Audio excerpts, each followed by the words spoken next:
नमस्कार, प्रतिभा रेसिपीमध्ये तुमच्या सर्वांचे स्वागत आहे। तर आज आपण झणझणीत अशी लाल मिरचीची शेंगदाणा चटणी पाहणार आहोत, तेही सोलापुरी स्टाईल। अगदी तुम्ही ही प्रवासात नेऊ शकता किंवा एकदा बनवून 15 ते 20 दिवस ही हमखास टिकते आणि पाहिजे तेव्हा जेवताना तोंडी लावण्यासाठीही खाऊ शकता। तर चला पाहूया ही शेंगदाणा चटणी कशी बनवायची ते।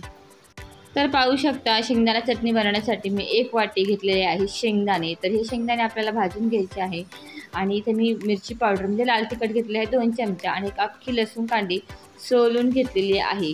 तर सगळ्यात अगोदर आपल्याला काय करायचे, हे शेंगदाणे जे आहे ना छान असे भाजून घ्यायचे आहे। तर जसं आपण शेंगदाण्याचा कूट करण्यासाठी भाजतो अगदी तसं नाही भाजायचे, फक्त त्याची वरची जी साल आहे भाजल्यानंतर अलगद निघली पाहिजे। या स्टेपमध्ये आपल्याला शेंगदाणे छान असे भाजून घ्यायचे आहे। तर चला अगोदर आपण काय करूया की व्यवस्थित शेंगदाणे जे आहे ना भाजून घेऊया, कारण शेंगदाणे व्यवस्थित भाजले गेले की शेंगदाण्याची चटणीसुद्धा खायला छान टेस्ट लागते आणि कुरकुरीसुद्धा लागते। तर हे बघा पाहू शकता, आता हे शेंगदाणे थोडे थोडे भाजत आलेले आहे, अजून थोडंसं आपण भाजून घेऊया। तर हे बघा शेंगदाणे जे आहे ना ते भाजून झालेले आहे। तर कसं भाजायचे ते सुद्धा तुम्हाला सांगते। त्या अगदी तुम्ही असे बोटाने एखादा शेंगदाणे घ्या, त्याची साल जी आहे अगदी अलगद हाताने निघली पाहिजे सहज, इथपर्यंत आपल्याला काय करायचे की शेंगदाणे भाजून घ्यायचे। गॅस बंद करूया आणि कढईत 2 मिनिटं हे असंच ठेवूया आणि असं हलवून घेऊया, म्हणजे अजून छान कुरकुरीत शेंगदाणे होतील। तर चला हे बघा शेंगदाणे भाजल्यानंतर त्याची मी साल काढून घेतलेली आहे। आता चटणी बनवायची, एकदम 5 मिनिटाचं काम आहे ही शेंगदाणे चटणी बनवायची। तर पाहू शकता, तर तडकाला सगळे मी काढून घेतलेले आहे। तर चला आता मिक्सरचं भांडं घ्यायचं आणि जे आपण शेंगदाणे घेतलेले आहे भाजलेले ते आपण मिक्सरमध्ये टाकूया। आता याच्यामध्ये टाकायचं आहे लसूण कांडी। आता मी लसूणची बारीक बारीक काप करून घेतलेली आहे आणि 2 चमचे मिरची पावडर म्हणजे लाल तिखट। आता हे मिक्सरला आपण 2 वेळा फिरवून घेऊया, जास्त नाही फिरवायचे। तर हे बघा, आणि फिरवताना पण कसं फिरवायचं की चालू बंद करून फिरवायचं आहे। अजून त्याच्यात पाहू शकता जाडसर दाणे आहेत, त्यामुळे अगोदर काय करू की चमच्या साहाय्याने खालचं वरचं खाली असं करून घेऊया आणि पुन्हा हे फिरवून घेऊया।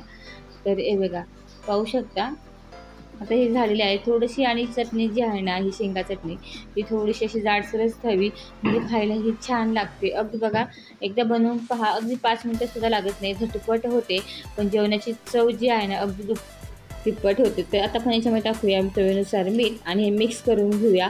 आता ही आपण थोडीशी परतून घेणार आहे आणि ते परतून घ्यायच्या आहेत आपण मीठ टाकून थोडीशी मिक्स करून घेऊया, म्हणजे मीठ पण व्यवस्थित लागलं जातं। तर ज्याला परतलेले आवडत नाही ते असे सुद्धा खाऊ शकता, पण आपण थोडीशी तेलावरती छान परतून घेऊया आणि कुरकुरीत करून घेऊया। तर चला कढई गरम झाली की 1 चमचा आपण टाकूया तेल आणि 1 चमचा तेलामध्ये ही छान आता स्लो गॅस ठेवून आपण छान कुरकुरी होईपर्यंत काय करूया की परतून घेऊया। आता बऱ्याच जणांना बघा अशी परतलेली चटणी आवडत नाही, पण तुम्हाला जर आवडत नसेल तर काही हरकत नाही, तुम्ही आपण परतायच्या आधी जशी होती तशी सुद्धा खाऊ शकता, कारण तशीही छान लागते। पण बऱ्याच जणांना कुरकुरीत आवडते, आता आम्हाला कुरकुरीत आवडतं म्हणून मी 1 चमचा तेलामध्येही छान अशी कुरकुरीत होईपर्यंत आता परतून घेते। आता मिरची पावडर बघा घरची केलेली आहे, त्यामुळे त्याचा कलर काय एकदम लाल भडक आहे, पण जास्त तिखट नाही आहे। परंतु मी थोडीशी शेंगदाणे चटणी जी आहे ना थोडीशी तिखटच बनवणार आहे, कारण तिखट असली की खायलाही छान लागते।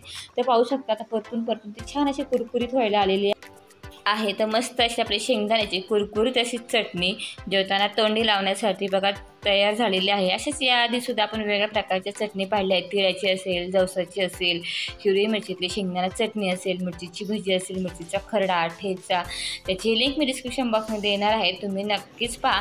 आणि तुम्हाला अशी लाल मिरचीतली शेंगदाणा चटणी खायला आवडते का, कमेंट करून नक्की सांगा। आणि अशाच नवीन रेसिपी पाहण्यासाठी तुम्ही अजून चॅनलला नवीन असाल आणि चॅनलला सबस्क्राईब केलं नसेल तर पटकन जाऊन सबस्क्राईब करा, म्हणजे काही नवीन व्हिडिओ आले की तुम्हाला देखील लगेच पाहायला भेटतील। आणि व्हिडिओला मात्र लाईक आणि शेअर करायला विसरू नका। तर जेवताना तोंडी लावण्यासाठी झणझणीत आणि चमचमीत शेंगांची चटणी एकदा नक्की बनवून पहा, मस्त कुरकुरीत आणि झणझणीत। तर चला मस्त अशी चटणी आता आपण खायचा आनंद घेऊया। धन्यवाद।